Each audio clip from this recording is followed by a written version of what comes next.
It is officially my favorite part of Elk Week. I'm back here shooting my bow by the woodshed, but this is where we do our fan submissions. And this year we have two incredible videos.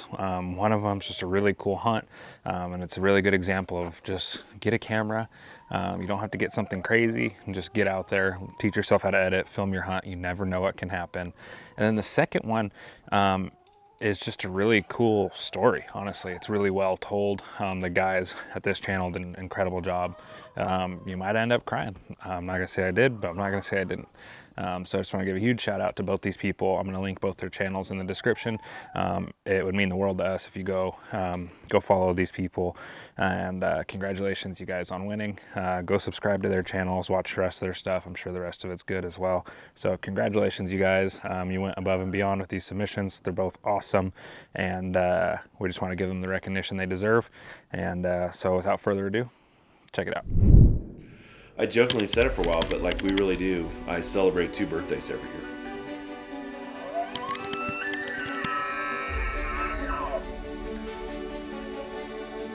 It went through a cycle of emotions that I'll hopefully never see again.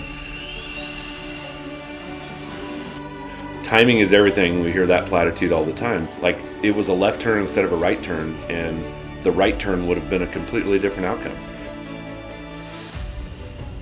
Very happy with the hunt. So, like, I mean, the guide service was phenomenal. The experience was amazing. Got to learn a bunch of stuff about elk hunting that I thought I knew, that I had no idea that I didn't know. And like, can't wait for the next time I get an elk tag.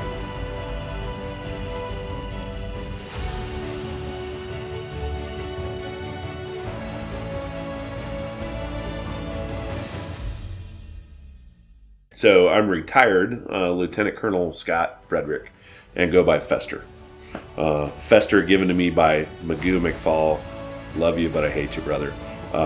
Held up a picture of me, an isoprep picture with Uncle Fester with a light bulb in his mouth, and I was named in the 510 Fighter Squadron in about 3 seconds. So thanks, Magoo.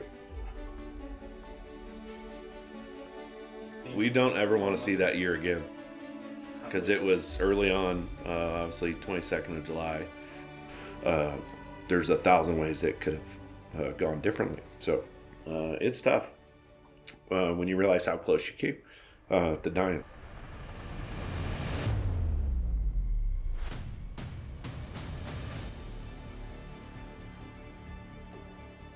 Normal day, we're going to do a deployment to Red Flag, Alaska from Masawa. We had weather canceled for sea fog, I think 2 days in a row, so it's like a Sunday if I remember right.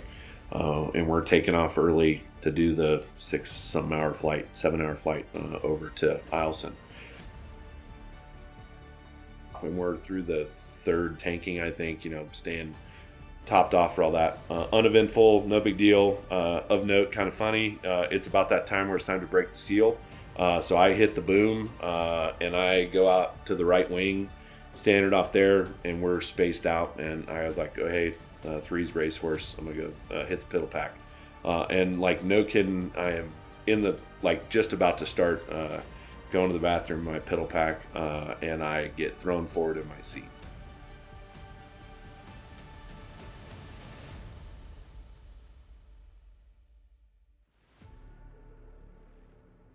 No red lights in the cockpit. And I'm like, this is interesting. But I see my RPM has dropped down. And I go, get on aux and let everybody know, hey, 3's got a loss of thrust, which I'm sure got everyone's attention in the middle of all this, right?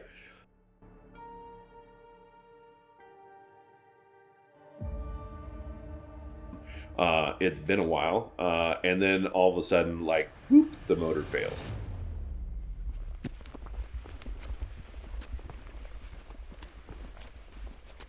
I think Smack was the nearest, was the low divert guy at that point, Ballsizer. I'm like, dude, say nearest divert. And it was like, a la word I can't pronounce in Russia. Great. And we're 700 miles east of Japan, squarely in the middle of nowhere in the North Pacific with 55-degree water underneath you. So I was like, sweet. Here we go. Get lighter, snap north. And at this point, Klepto's coming with me. Everybody else is the tanker's turned with us too. but I'm starting to lose altitude descending. At least there's a cloud deck underneath me. So klepto goes to trail. Off of me, I am holding 225 knots, which was my speed that I needed at that point for the fuel weight, like the best I've ever held an airspeed in my entire life. Like at this point, like we are trained to effect your own rescue. And I tell the tanker, prepare for a maritime rescue. Like this is happening. When I get to 2,000 feet, I'm getting out. So that was the plan. Thankfully, I break out of the weather at about 3,000 feet. And I saw klepto about to lose 3.9 over here. And I'm like, okay, cool. And then I was like, dude, I'm getting out.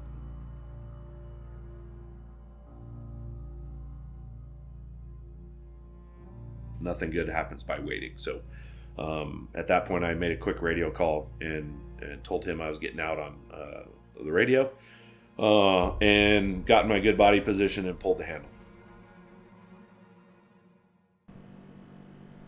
I remember getting in a good body position and pulling, my fat neck, tucked down and all that good stuff. And then I remember just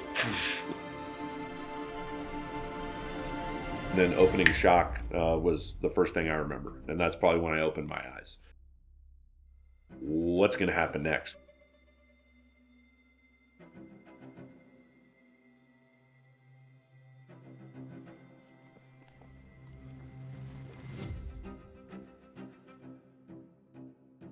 Now it's going to work or it doesn't work, right? And there's nothing else I could do about it. Everything, like the ejection sequence worked great. Got rid of my mask, pulled that thing off. I'm like, cool. And literally, like every single time I did egress training my entire career, I went like, cool, sweet, visor, mask, LPUs, check. It's exactly what I did. Every time I did the training, it's exactly what I did when I was in the parachute.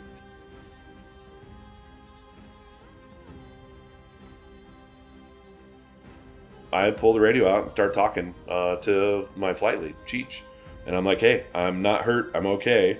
And there's really only 2 times in this whole thing while it's happening that I thought about Kristen. One, when Cheech left, I was like, hey, tell Kristen I love her. I'm like, cool. Not knowing what was going to happen in the next couple minutes. And then the other one was in the parachute. And I'm talking to him, hey guys, I'm okay, life's good, blah, blah, blah. And that was like proof of life, for lack of a better term.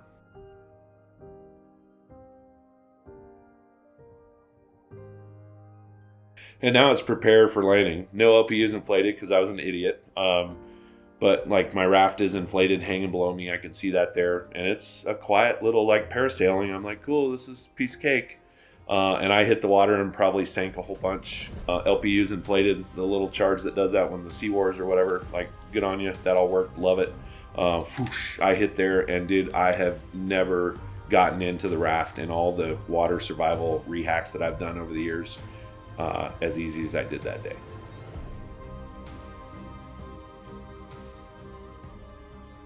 I always tell my family, like, why worry about things you can't control? And I was squarely in the middle of can't control much other than drink some water and try to relax. And that's all I was trying to do. And in 55-degree water, I was bone chilling cold. Like after about 4 hours, I was like, this is getting bad cold. I knew there was a plan. It was in motion. People were coming to get me. I always knew I was going to get recovered, just faith in the system, like it's just going to be okay, right? And that's ignorant, but it's also hopeful, so I chose the hopeful path. We found elk. We're going to get on elk. Gonna shoot the elk. Gotta be quiet though. So I'm in the raft, they get a plan. Sea fog rolls in, visibility is probably 150 to 200 yards now. So about time I heard the first fog horn, went, holy shit, there's 200 meters, 200 yards visibility, and there's a 700 plus foot cargo ship that is bearing down on me.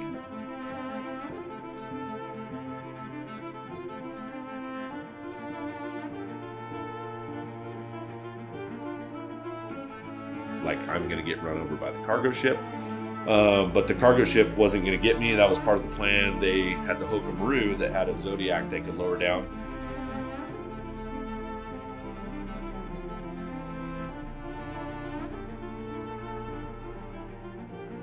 The Hokum pops out of the sea fog, and I lit them up with every flare I had on my person. Like, I'm like pin flares right at the crow's nest. The cargo ship wasn't going to get me. That was part of the plan. They had the Hokum that had a Zodiac they could lower down with 2 guys in it. Didn't speak any English. I said thank you when I got to them, and could I have some water? That was it. And they said a bunch of stuff I didn't understand. So, but they're the dudes that got me out of the water.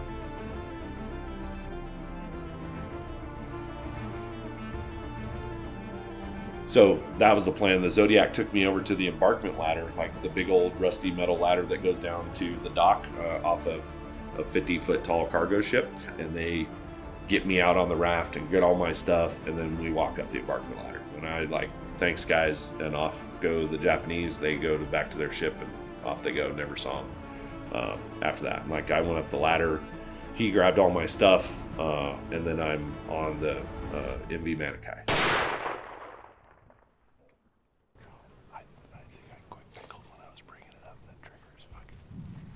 There are people who get hit in the face and turn back around and come at you.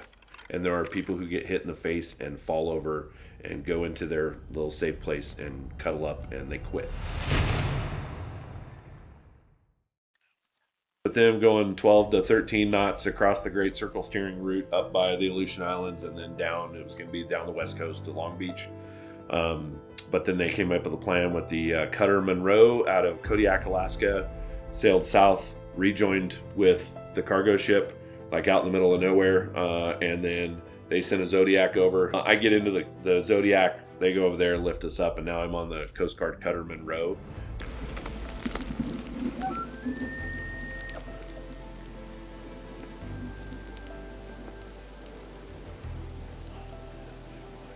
We spend the night cruising north, and then they put me on a Dolphin helicopter with 2 guys, pilot and 2 crew members, and flew. We were supposed to go to King Salmon, I think, but the weather was crap there, so we ended up in Dutch Harbor. And then that's where Kong Howard and our who's bro in our squadron, who is the 8th officer in our squadron, and our flight doc, they were on the King Air, and they met me there. And I literally got out of the helicopter, kissed the ground, hugged them, and then we went to Elmo and started the return trip and all that. But that's how I got out of the ships onto land and then into airplanes and started working my way back to Massawa. Then they got me on a C-17 and headed back to Massawa. Well, Yokota took a helo ride over to Atsugi on a Huey, which is pretty cool, and then jumped on a C-40, which is some kind of 737 or something, Navy DB transport, and that got me back to a pretty kick-ass welcome home at Massawa 7 days later.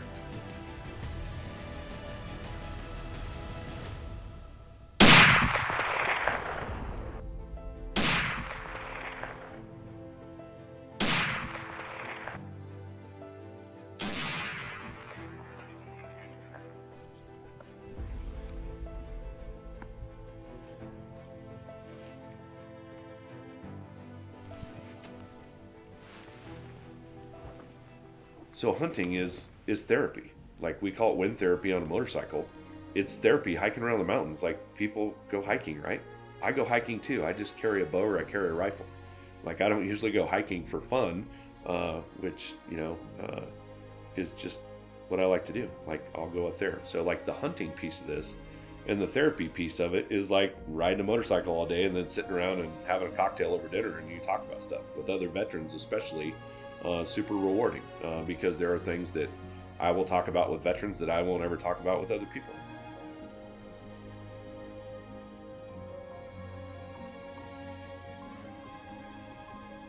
Thankfully, both Teddy and I are alive to tell our stories, and But this, like, it won't be always that case. Like, something bad will happen in the future, and then, like, you reflect on stuff. So that's why I think hunting is important.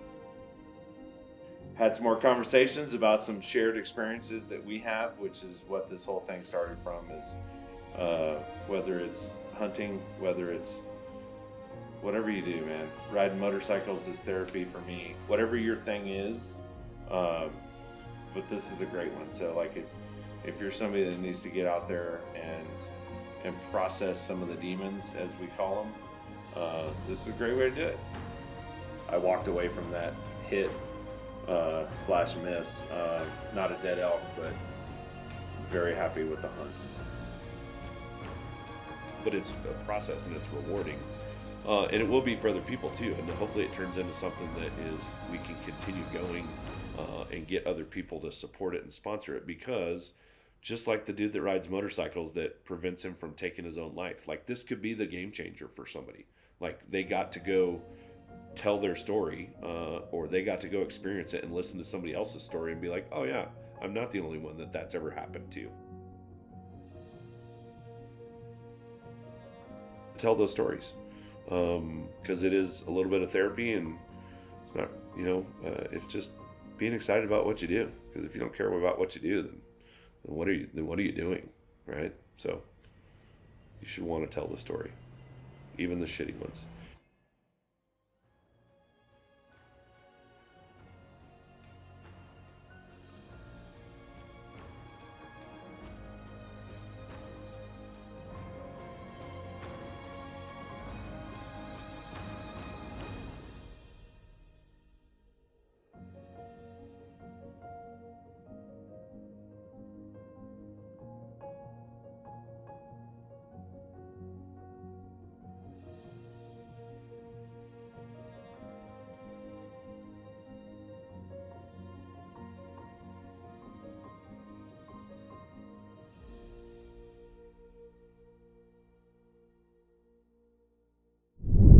Pardon the interruption, really quick. I know I said it'd be the last time, but it's not the last time.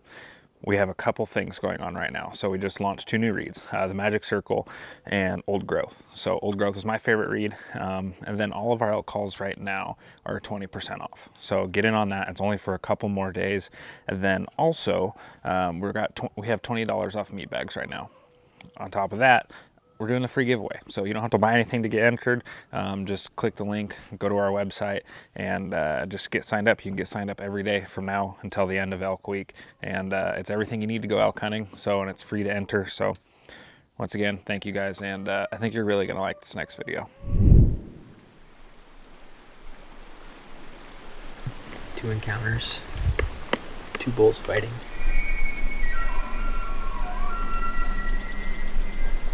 Caleb was sleeping and I got up and wanted to see if we should do something. I'm walking right here and there's a bull standing 60 yards away. Let's go, baby. Dude, that was a lot. That was a lot. I'm super glad that we found him though. Yeah.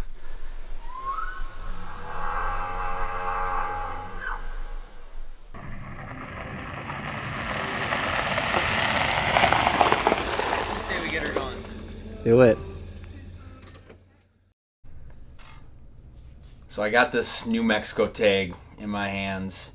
I'm sitting in Green Bay trying to finish up my work week. I got Caleb and David down in New Mexico already doing some scouting, and pretty hard to focus in the office at that point.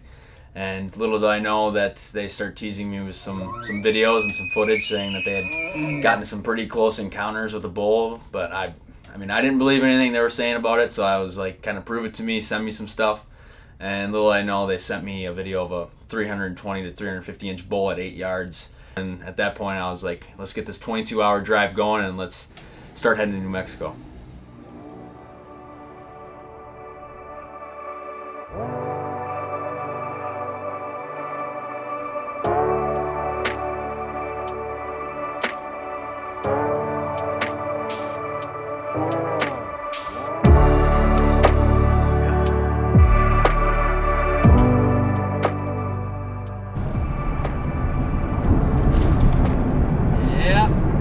We're in it now, boys.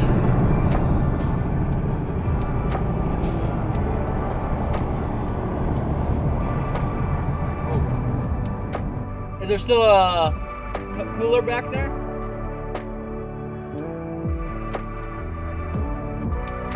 We found him. We found him. Actually, we found this. Yep.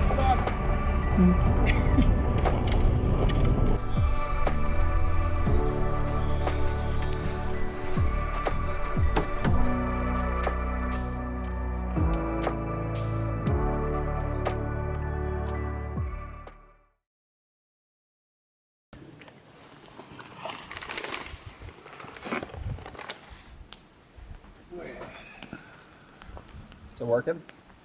Yeah.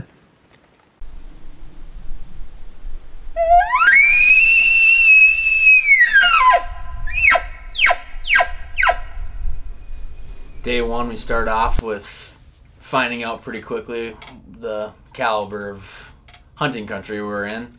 Not even probably half a mile away from camp, which we're probably about 8,900 feet where we're elevation-wise where we're camping at, and the mountain pretty much lit up with bugles just left and right. It felt like almost every minute you were hearing a new bull in a different direction, so it's a matter of picking which one to go to, but it was pretty apparent that we were going to have a lot of different encounters and we were going to really get into them. What kind you got? Chili mac with beef. Oh, chili mac.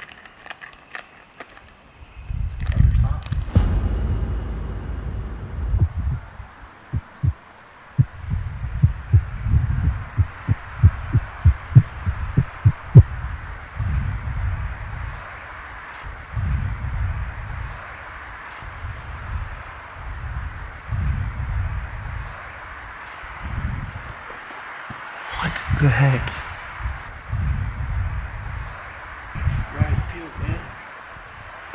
John, what just happened? We were taking a little lunch break, having ourselves a little grub. Caleb's sleeping, and I got up and wanted to see if we should do something. I'm walking right here, and there's a bull standing 60 yards away. And he probably came about how many yards? I think about 40. 40 yards, probably. That's another thing. I didn't have my rangefinder, so I was like, I don't even know how to range him. Yeah.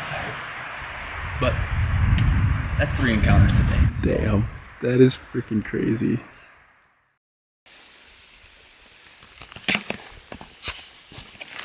Well, it's been a tough morning so far. It won't stop raining, bulls aren't talking, but we're still at it. Still going after them.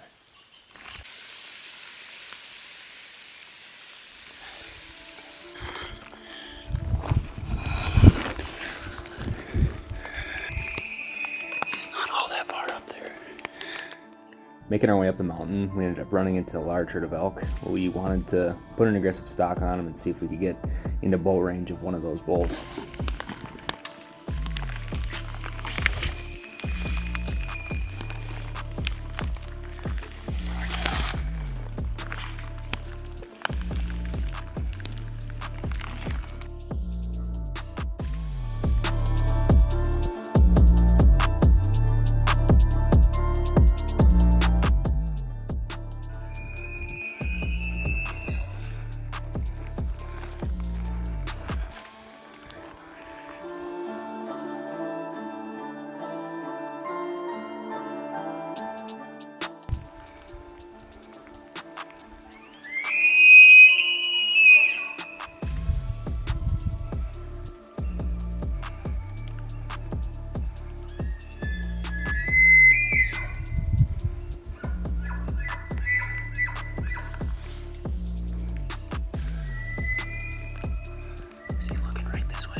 After chasing the herd for a good 20 minutes with the 2 herd bulls, they started to get out to a distance that was too far for us, and we had heard a couple satellite bulls behind us that we decided to put a stalk on. There was one that was particularly close that we actually got within bow range, come face to face with them, try to put up my rangefinder, and it did not function properly. And due to just the downpour of rain, I decided to pass on that bull and wait for another opportunity.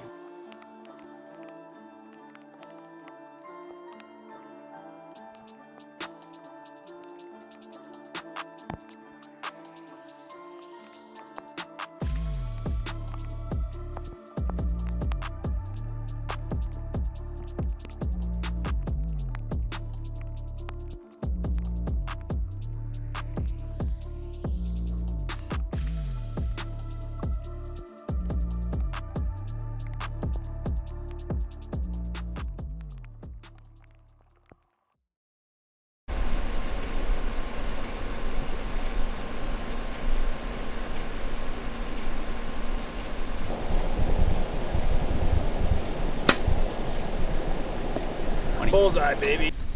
Day 3 was a great example of one morning where being aggressive actually didn't work out for us.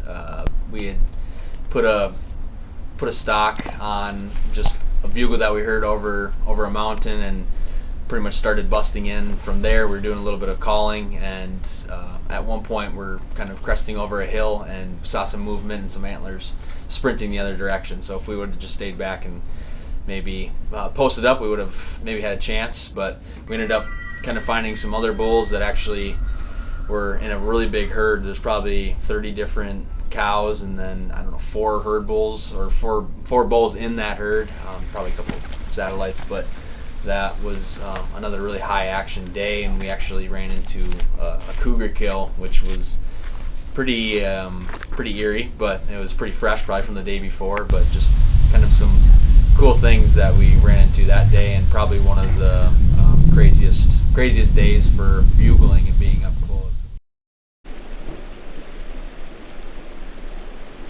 Watch out, there's a lot of gas on there.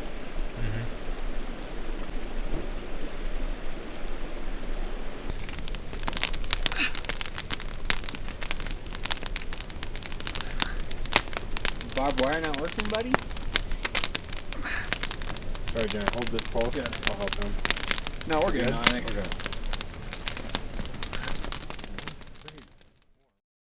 Day 4, we wanted to get up to the top of the mountain, get up to that 10,000 feet and work our way down at some of these bulls. We started walking in the dark pretty early, and this was kind of that close encounter with a bull that we had called the growler, because you can clearly tell from his bugle, it's just a low, deep tone to it, where it's like, you can tell he's a big bull. So we had a really close encounter with him. I had actually probably been 30 yards away from him when he bugles, but quickly when the wind changes, he ends up busting us and going the other direction. So, but definitely cool to get close with him.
Well, we've officially concluded day 4 of the New Mexico elk hunt. Tonight we set up on a spot that we've scouted a few times with lots of cows and bulls showing up, so we're like, let's just go hide behind some random cluster of roots and just hope that they come down the same spot.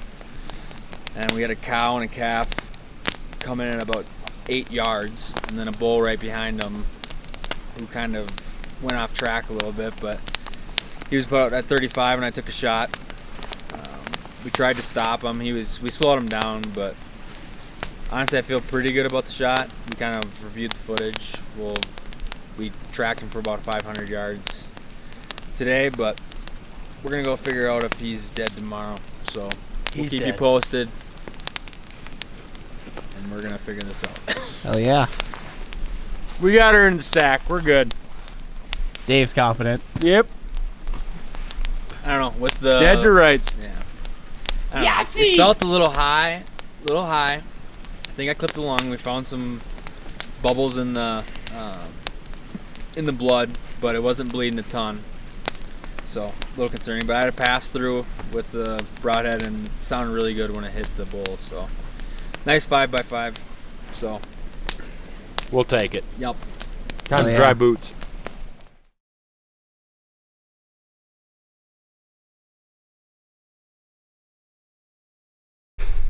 John.